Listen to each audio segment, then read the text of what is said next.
Let's go to patient information app.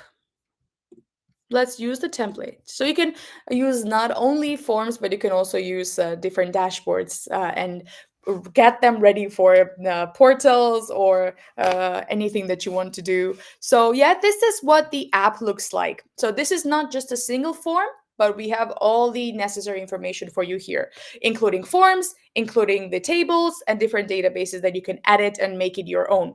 So first one is the patient information form. I will change the embed, so I will just show you what it looks like. We're gonna have full name, date. We can have food allergies, so medication allergies. So this is great if you want to keep all this like important data about your patients within one space, and then you can have the patient database over here, where you will be able to see the insurance information, emergency contact name, emergency phone, medical allergy, food allergy. So this table is connected to the form I just showed you. And if you want to edit it straight from here, you can just click on edit base. It's going to bring us to the editor of the exact same form that I just showed you, that we have it embedded. As you know, or if you don't know, Formaloo is based on the block system. So this dashboard is fully customizable, and I can just insert the table, insert the form straight here, either by clicking on this dash icon or just clicking on insert. I can put this block of form here. So we will choose the exact form that we had. I forgot the name, what it was, but you can put it here and you can have it together if you'd like to. What else I want to show you is that this is the menu where we have different pages. If you want to add a page to the menu is edit from here.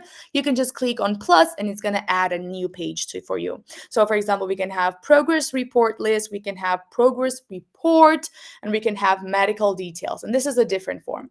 Why I'm showing all of this to you is because I want to show you what it's going to look like if you'd like to turn this into the portal where your team members can log in and then access the information. So portals are great for that.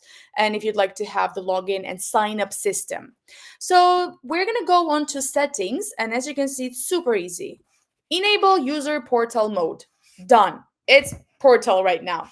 And before I go on talking about portals, I will also want to share that these are in the settings. These are all the connected bases in this dashboard. So here, as you can see, we have 4 bases. Keep this in mind, it's important. Now let's go to portal and I will show you how to do it. So you would have to set up the portal where you define who is within this portal. So these can be people outside, even outside of your workspace members. So you won't have to be limited to this the people that you have here, but you can have many people who will be able to access it. You can either have strangers, not strangers, but like outsiders who can sign up, but you can also define who signs up for your portal. So let's click on Setup Wizard. And this is going to start the process. We have 3 steps only. First one is you will have to select a user base.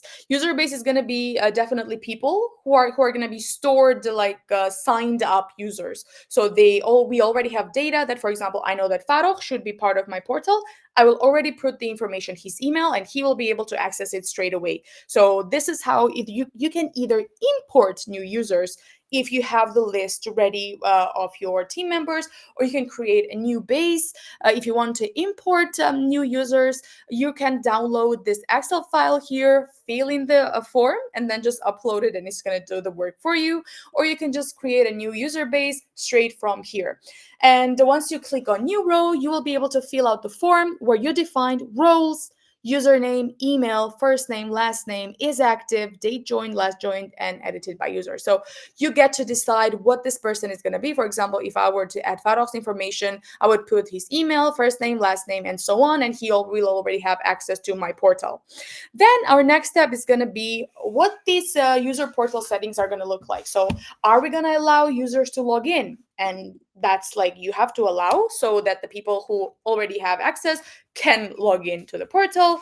Allow new users to sign up. This is if I share my portal with someone who I didn't have in the list, so they will be able to sign up.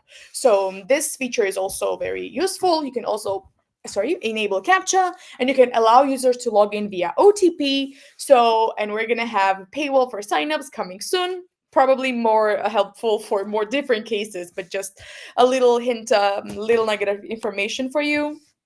So you get to define settings here.